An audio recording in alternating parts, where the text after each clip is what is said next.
और ये अब्दुल को टाइट किया जा रहा है। ज्यादा बोल्ट को घुमाओगे, टाइट करोगे ना तो नट भी स्लिप हो जाएगा। ये जरा देश को बता देंगे आप कि ये जो अब्दुल को टाइट करने के चक्कर में देश को बर्बादी की तरफ ले जा रहे हैं ना, इससे देश बर्बादी की तरफ जा रहा है। लोकसभा में बहस अब ये होगी कि मुसलमानों को कैसे अब्दुल को टाइट किया जाए। नट को ज्यादा टाइट मत कीजिए, अब्दुल पंचर बनाकर भी पढ़ लेगा, देश की सेवा कर लेगा। अब्दुल ही अब्दुल हमीद पैदा कर देगा, अब्दुल ही APJ अब्दुल कलाम पैदा कर देगा। तुम छोड़ो, तुम भागो, तुम लड़ो। अगर हम आपस में ऐसे लड़ते रहेंगे तो विदेश में हमारा मजाक उड़ने लगेगा। अगर हम आपस में ऐसे लड़ते रहेंगे तो जो विदेशी दुश्मन हमारा जो पड़ोस में खड़ा है उसे बल मिलने लगेगा। मगर भगवान के लिए, ईश्वर के लिए, अल्लाह के लिए देश को विकास की मार्ग पर ले जाइए। धर्म और जाति की राजनीति में उलझाकर और अनर्गल मुद्दों पर बहस करके सदन का समय बर्बाद न किया जाए। कांग्रेस मुस्लिम तुष्टीकरण करती थी, भाजपा हिंदू तुष्टीकरण करती है। कांग्रेस ने मुसलमानों का कोई काम किया नहीं, कान खुश कर दिया।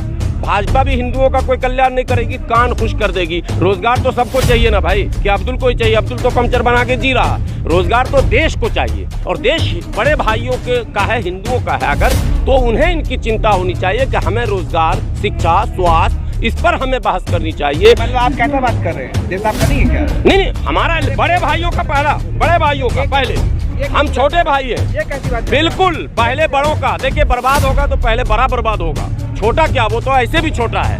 हिंदू बड़े भाई हैं हमारे। हम हिंदू भाइयों से पहले अपील करते हैं कि आप देश के बड़े मालिक, गार्जियन हैं, आप बड़े हैं। आपको जो है गंभीर होना चाहिए, आपको संवेदनशील होना चाहिए। आपको कोई भी निर्णय लेते समय अपने छोटे भाइयों की भावनाओं का भी आदर करना चाहिए, ताकि छोटे भाई भी बड़े भाई का सम्मान करते हैं। लेकिन समस्याएं जस की तस। लोकसभा में बहस अब ये होगी कि मुसलमानों को कैसे अब्दुल को टाइट किया जाए। ये बहस लोकसभा में होगी। क्या होगा इस देश का? कैसे आप विश्व गुरु बनेंगे? ऋषि सुनक इंग्लैंड के प्रधानमंत्री बनते हैं।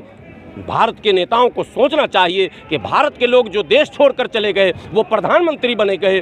फिजी में प्रधानमंत्री भारत का बन गया, मॉरिशस में प्रधानमंत्री भारत का बन गया, लेकिन भारत में जो प्रधानमंत्री हैं वो भारत के बारे में अभी तक नहीं सोच रहे हैं। भारत के अंदर ऊर्जा है, क्षमता है, ज्ञान है, बुद्धि है, सब कुछ है, लेकिन नेतृत्व सही न होने के कारण हम गलत मार्ग पर जा रहे हैं। तब भी आप ही तो गलत मान रहा हो, जनता तो चुन रही है ना, उनको तो सही लग रहा है। अब जनता चुन रही है, ये तो हमारे देश का दुर्भाग्य है। इस पर तो हम लोग बंद कमरे में रोते हैं। अब कैमरे देखिए, कैमरे के नहीं, बेवकूफ़ हम नहीं कह सकते। हमारे बच्चे अगर गलत रास्ते पर हैं तो हमारे वो भाई हैं, बड़े हों छोटे हों सब, चाहे हिंदू हो, मुस्लिम हो, सिख हो, ईसाई हो, जैन हो, पारसी हो, बौद्ध हो, आस्तिक हो, नास्तिक हो, भारतीय हैं तो हमारे सब भाई हैं। मैं ईश्वर से प्रार्थना करता हूँ ईश्वर उन्हें सद्बुद्धि दे और देश के अंदर रोजी रोटी, पढ़ाई लिखाई, दवाई कमाई मुद्दा बनना चाहिए। राजनीति में मुख्य बिंदु पर, सेंटर पर आना चाहिए ये मुद्दा। 52% वोट देके जनता ने बेवकूफ़ी करी। मैं गुजरात के मतदाताओं को भी बधाई देता हूँ। 52% दें, 64% दें। मैं पॉलिटिकल बात कर नहीं रहा हूँ, मैं देश की बात कर रहा हूँ। मैं गुजरात के मतदाताओं को भी संबोधित कर रहा हूँ। भारत ही है, वोट मिल रहा है उन्हें। देखिए, मैं कह रहा हूँ जिस एंगल से वो सोच रहे, मैं कह रहा हूँ यहाँ क्या हो रहा, माइंड हैक किया जा रहा और ये अब्दुल को टाइट किया जा रहा। अब्दुल को टाइट करने पर एक बात फिर मैं कह रहा हूँ, मीडिया कर्मी याद रखेंगे, अब्दुल की आबादी 15-14% और बाकी 85% नट और बोल्ट होता। आपने देखा होगा, नट होता है 85%, बोल्ट होता है 15%। ज़्यादा बोल्ट को घुमाओगे, टाइट करोगे ना तो नट भी स्लिप हो जाएगा। ये ज़रा देश को बता देंगे आप कि ये जो अब्दुल को टाइट करने के चक्कर में देश को बर्बादी की तरफ ले जा रहे हैं ना, इससे देश बर्बादी की तरफ जा रहा है। नट को ज़्यादा टाइट मत कीजिए, अब्दुल पंचर बनाकर भी पढ़ लेगा, देश की सेवा कर लेगा। अब्दुल ही अब्दुल हमीद पैदा कर देगा, अब्दुल ही APJ अब्दुल कलाम पैदा कर देगा। मगर भगवान के लिए, ईश्वर के लिए, अल्लाह के लिए देश को विकास की मार्ग पर ले जाइए। धर्म और जाति की राजनीति में उलझाकर और अनर्गल मुद्दों पर बहस करके सदन का समय बर्बाद न किया जाए। सदन में सकारात्मक बहस की आवश्यकता है। सदन में आज चीन में फिर कोरोना फैल रहा है। आप फिर बैठे हुए हैं, पहले भी कोरोना फैला था चीन में, फिर आप बैठे होते, फिर किसी अब्दुल को आप टोपी चढ़ा देंगे कि यही फैला रहा। नहीं, आपको सचेत होने की आवश्यकता है, आपको सावधान होने की आवश्यकता है। वैक्सीन पर बहस खत्म हो चुकी, स्वास्थ्य पर फिर कोई बात नहीं हो रही है। वो तमाम बातें, वो तमाम दृश्य जो कोरोना काल में आपने देखे थे वो फिर आप भूलते जा रहे हैं। देश के लोगों, भुलाओ नहीं, आपको वो दृश्य याद रखना होगा। मकसद क्या है इसके पीछे? भूपेंद्र पटेल जी पूरी तैयारी कर चुके हैं गुजरात में यूनिफॉर्म सिविल कोड के लिए।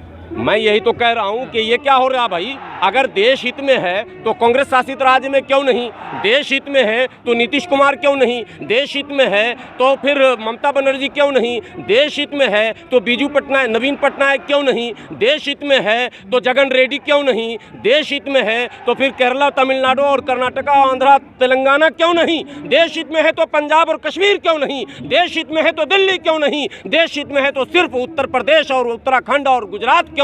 ये भी एक सवाल देश के सामने जाना चाहिए। ये तुष्टीकरण करते हैं, ये तमाम लोग तुष्टीकरण करते हैं। नहीं, कांग्रेस मुस्लिम तुष्टीकरण करती थी, भाजपा हिंदू तुष्टीकरण करती है। कांग्रेस ने मुसलमानों का कोई काम किया नहीं, कान खुश कर दिया। भाजपा भी हिंदुओं का कोई कल्याण नहीं करेगी, कान खुश कर देगी। रोजगार तो सबको चाहिए ना भाई, कि अब्दुल को ही चाहिए, अब्दुल तो पंचर बना के जी रहा। रोजगार तो देश को चाहिए, और देश बड़े भाइयों के का है, हिंदुओं का है अगर, तो उन्हें इनकी चिंता होनी चाहिए कि हमें रोजगार, शिक्षा, स्वास्थ्य, इस पर हमें बहस करनी चाहिए। मतलब आप कैसा बात कर रहे हैं, देश आपका नहीं है क्या? नहीं, हमारा बड़े भाइयों का पहला, बड़े भाइयों का पहले, हम छोटे भाई हैं। ये कैसी बात? बिल्कुल, पहले बड़ों का। देखिए, बर्बाद होगा तो पहले बड़ा बर्बाद होगा, छोटा क्या, वो तो ऐसे भी छोटा है। हिंदू बड़े भाई हैं हमारे, हम हिंदू भाइयों से पहले अपील करते हैं कि आप देश के बड़े मालिक, गार्जियन हैं आप, बड़े हैं आपको जो है गंभीर होना चाहिए, आपको संवेदनशील होना चाहिए। आपको कोई भी निर्णय लेते समय अपने छोटे भाइयों के भावनाओं का भी आदर करना चाहिए, ताकि छोटे भाई भी बड़े भाई का सम्मान करते रहें। जी, अभी तक कहा जाता है कि मुसलमान भारत छोड़ो, अब लिखा जा रहा है दीवारों पर कि ब्राह्मण भारत छोड़ो। मैं दोनों का विरोध करता हूं। कोई भारत नहीं छोड़ेगा, भारत का नागरिक भारतीय है। और 1947 के बाद दुर्भाग्यपूर्ण घटना जो हुई देश बंटवारे की, उसके बाद से जो हमारा संविधान है, उस संविधान में तमाम भारतीयों को जो अधिकार दिए गए हैं, उसी अधिकार के तहत सभी भारतीय रहें। ये सबसे बेहतर रास्ता है। तुम छोड़ो, तुम छोड़ो, तुम भागो, तुम लड़ो, घर फूटा गंवार लूटा, ये गांव में हम लोग के कहावत है। अगर हम आपस में ऐसे लड़ते रहेंगे तो विदेश में हमारा मजाक उड़ने लगेगा। अगर हम आपस में ऐसे लड़ते रहेंगे तो जो विदेशी दुश्मन हमारा जो पड़ोस में खड़ा है, उसे बल मिलने लगेगा। जो दीवारों पर लिख रहे जो लोग भी कर रहे हैं, सरासर गलत कर रहे हैं, उनको ऐसी तमाम नारे से, ऐसे तमाम वाक्य से, ऐसे तमाम भाषण से, ऐसे तमाम लेखनी से बचने की कोशिश करनी चाहिए। और सरकार को इस पर सख्त भी होना चाहिए। सरकार भी पर्दे के पीछे ऐसे लोगों को ढील दे देती है। क्या षड्यंत्र है ये भी कोई? हाँ, आप कुछ सवाल कर रहे थे। 8.5 साल में 12 लाख लोगों ने भारत की नागरिकता छीन ली।